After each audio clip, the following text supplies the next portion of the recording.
Radio Transmundial presenta Los Grandes Temas. Un tiempo donde el pastor Salvador de Lutri nos lleva a pensar en la problemática más profunda del ser humano. Los Grandes Temas. Bueno, vamos a abrir la Biblia en el profeta Zacarías, uno de los profetas del Antiguo Testamento, uno de los profetas menores del Antiguo Testamento, los más cortos. Zacarías está después del profeta Ageo. Ahora, si usted encuentra Ageo, que son 2 páginas, siga para adelante y está Zacarías, ¿no es cierto?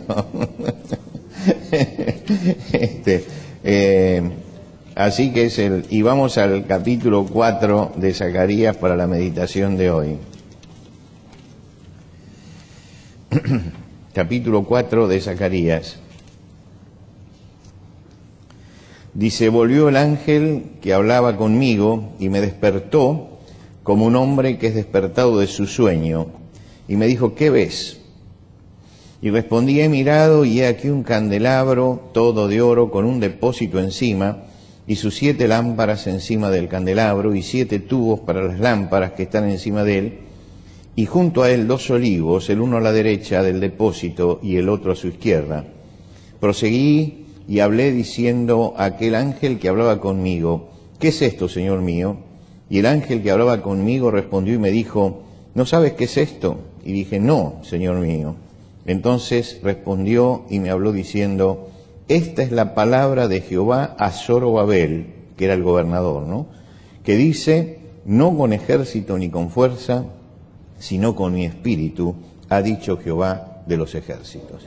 Vamos a detenernos en la lectura de la palabra de Dios en esta mañana aquí.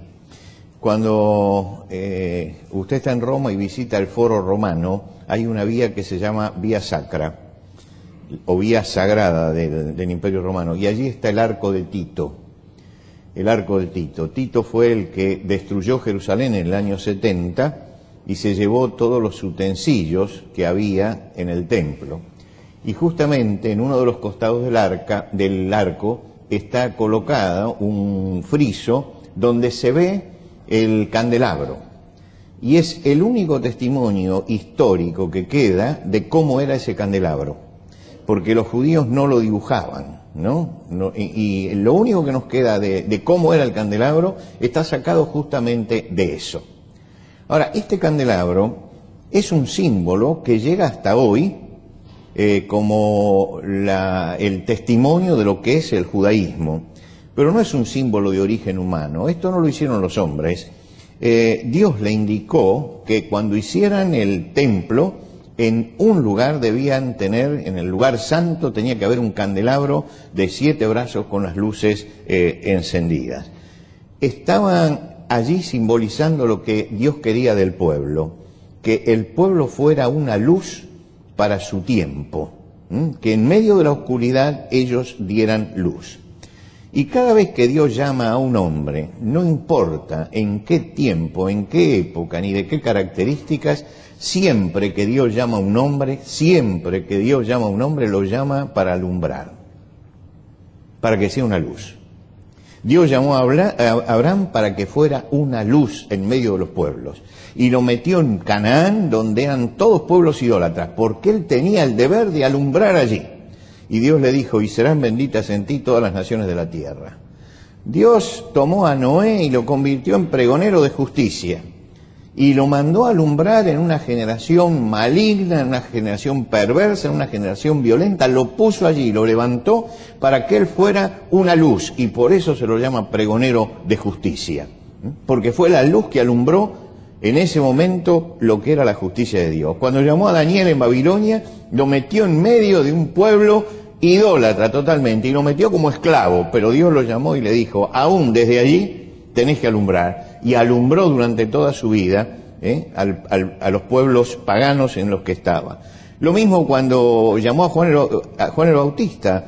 El Señor mismo dijo de Juan el Bautista: él era antorcha que ardía y alumbraba. Lo que quiere decir que Dios siempre que llama a una persona, lo llama para que sea una luz, un candelabro encendido allí donde está. Y por eso puso ese candelabro en ese lugar, porque ellos tenían que ser una luz. Les había dado los 10 mandamientos y con esos 10 mandamientos ellos tenían que alumbrar al mundo.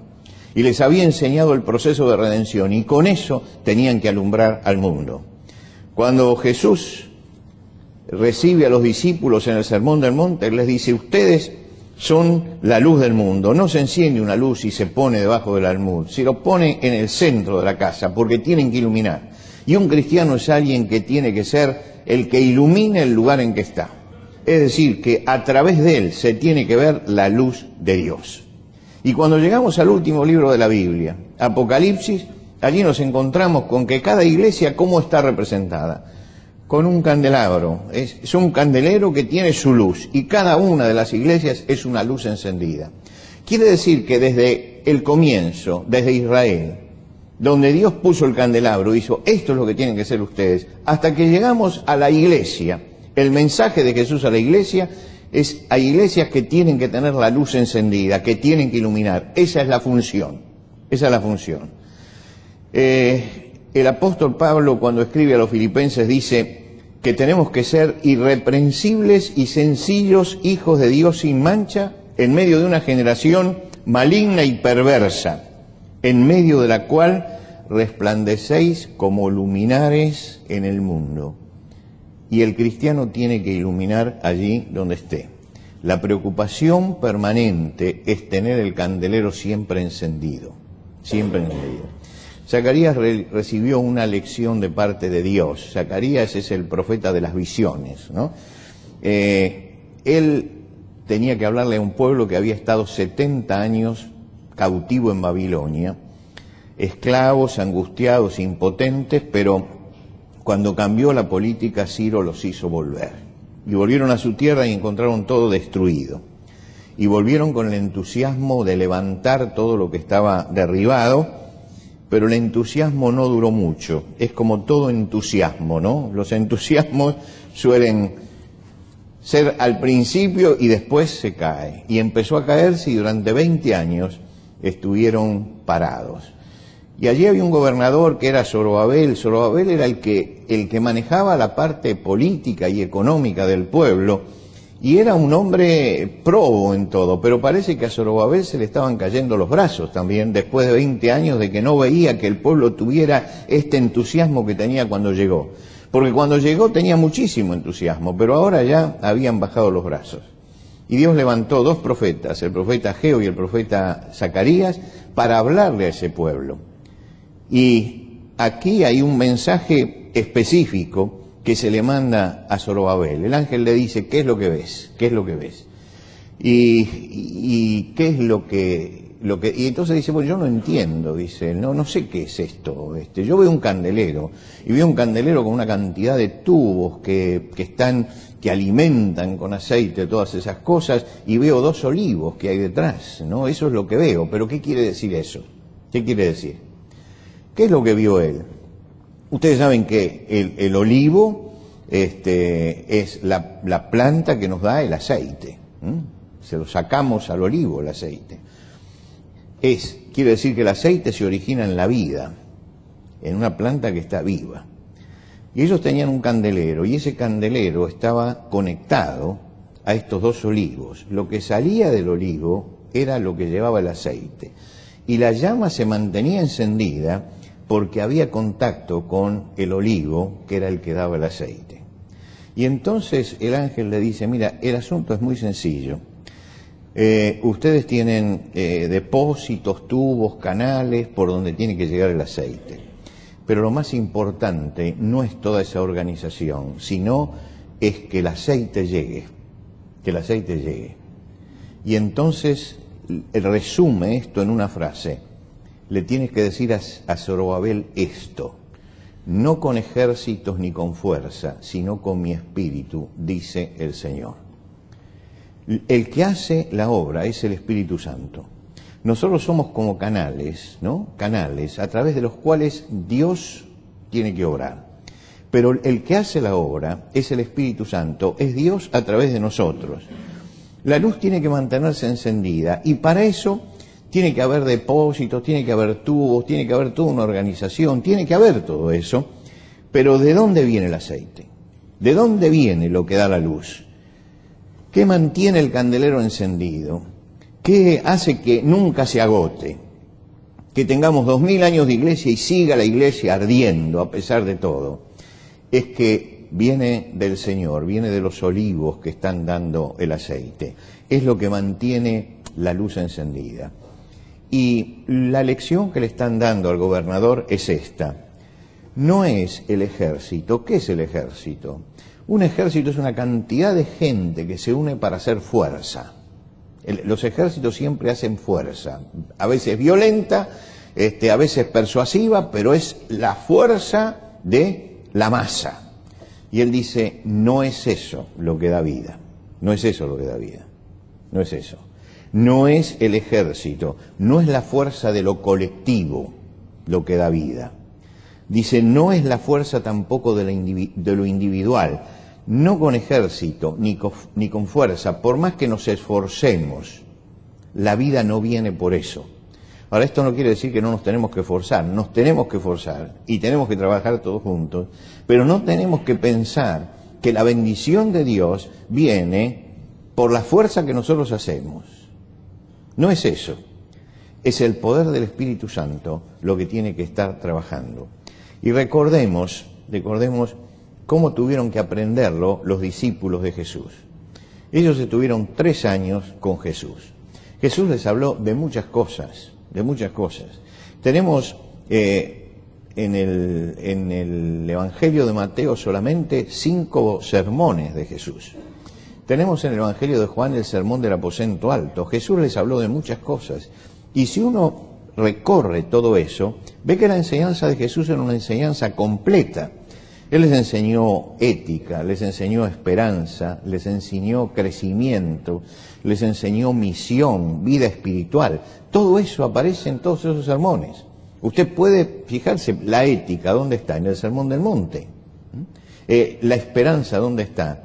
En el sermón de Mateo 24 y 25, donde habla las parábolas de lo que va a venir. El crecimiento, en Mateo 13. ¿Dónde está la vida espiritual? En Juan del 13 al 17, ahí está todo eso. Quiere decir que en el Evangelio tenemos el testimonio de que Jesús enseñó todo. Enseñó todo. Y finalmente le dice, bueno, ahora ustedes tienen que ir a toda criatura. ¿Por qué? Porque ya lo saben. Entonces tienen que ir a todos los hombres. Tienen que predicarles el arrepentimiento y el perdón de pecados. Tienen que fijar una estrategia. Empiecen por Jerusalén, vayan a Judea, Samaria. Es decir, Jesús le dio todo. Y cuando ya estaba todo, le dijo, pero esperen. Esperen. No pueden hacer nada de esto si no viene el Espíritu Santo primero. Esperen. Y es la vez en que Jesús le dice, y ahora se quedan quietos, se quedan quietos. Va a venir el Espíritu Santo, y cuando el Espíritu Santo venga, entonces ustedes pueden empezar a actuar. Esos 10 días, ¿por qué Dios tardó 10 días? Yo recuerdo una maestra de escuela dominical que le decía a los chicos, bueno, el cielo está lejos, entonces Jesús tenía que mandarlo, y tardó 10 días en subir, y después bajó el Espíritu Santo. Y bueno, es una enseñanza demasiado simple todo eso, ¿no? No, esos 10 días son la prueba que Dios hizo sobre los suyos. Les mostró 10 días tranquilos, 10 días tranquilos, 10 días ahí. Esperen. Cuando venga el Espíritu Santo, entonces van a poder actuar. Y el día de Pentecostés vino el Espíritu Santo y vino con toda fuerza, y entonces ellos pudieron actuar y hubo bendición. ¿Por qué? Porque el Espíritu Santo que está en cada cristiano, recuerden ustedes siempre el texto de Romano, si alguno no tiene el Espíritu de Cristo, el tal no es de él. Todo cristiano lo tiene, pero tenemos que avivar el Espíritu Santo en nosotros. El Espíritu Santo tiene que llenar nuestra vida.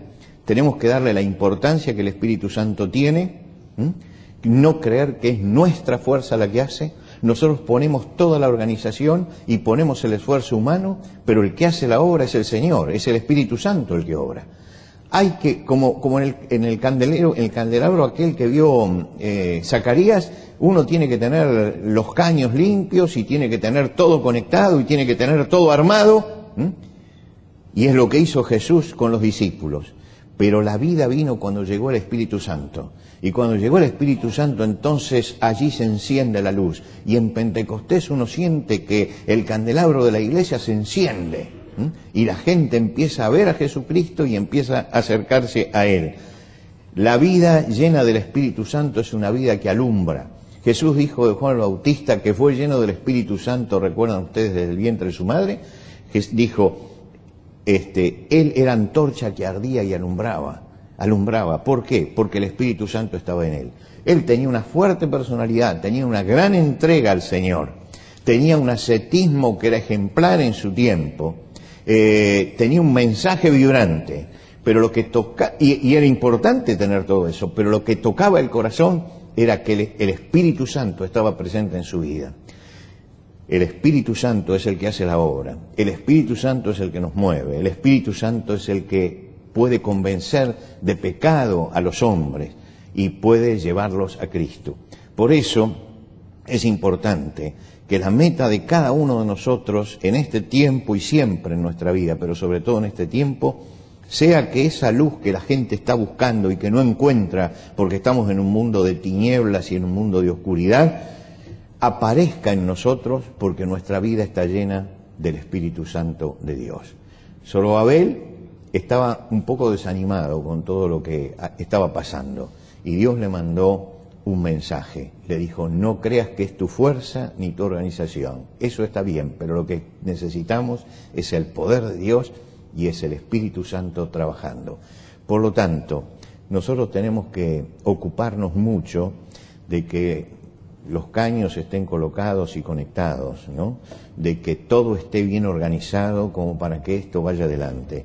Pero tenemos que confiar en que es el Espíritu de Dios el que después baja y se mueve, y el Espíritu de Dios tiene que llenar nuestra vida, y cuando el Espíritu de Dios llena nuestra vida, entonces alumbramos, y entonces la obra del Señor es una obra maravillosa y es una obra permanente.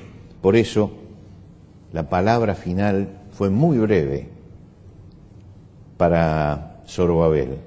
Le dijo, le tenés que decir esto, no es con ejército ni con fuerza, sino con mi espíritu.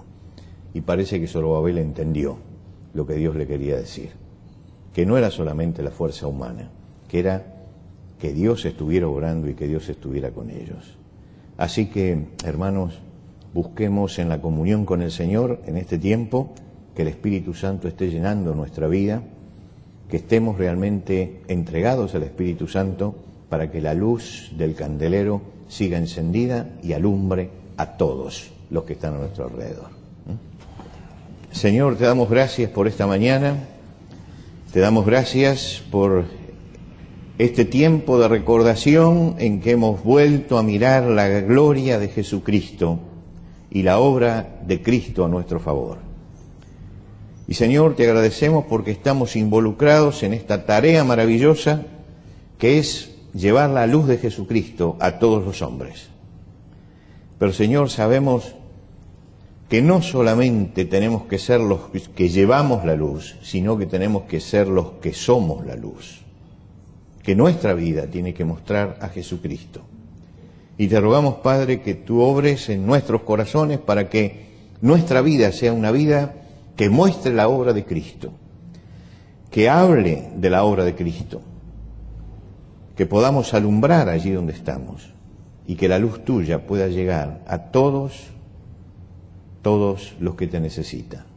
Señor, te damos gracias por el proyecto que tenemos este mes por delante y te rogamos que podamos cumplirlo de acuerdo a la voluntad tuya. Te damos las gracias por todos los que están trabajando, por el esfuerzo que hay, y te rogamos que cada uno de los grupos que tiene que seguir haciendo la obra se esfuerce porque la gloria de Dios se manifieste a través de ellos. Y que se manifieste, Señor, para salvación. Padre, recibe esta mañana nuestro agradecimiento y nuestra adoración que te ofrecemos en el nombre de Cristo Jesús. Amén. Amén.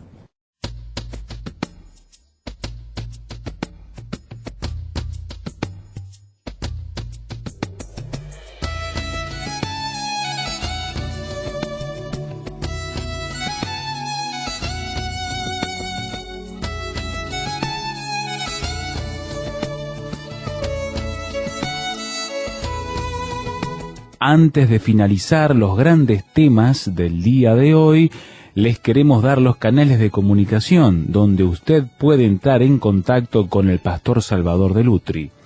Por carta, hágalo a Los Grandes Temas, casilla de correo 5051, Montevideo, Uruguay.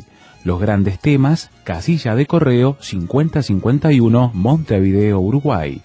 Y el correo electrónico, losgrandestemas@transmundial.org. losgrandestemas@transmundial.org. Nos encantaría escuchar de usted, saber cuáles son sus comentarios, preguntas, reacciones e inquietudes sobre el tema de hoy. Por ahora nos despedimos hasta otro espacio de Los Grandes Temas, una producción de Radio Transmundial.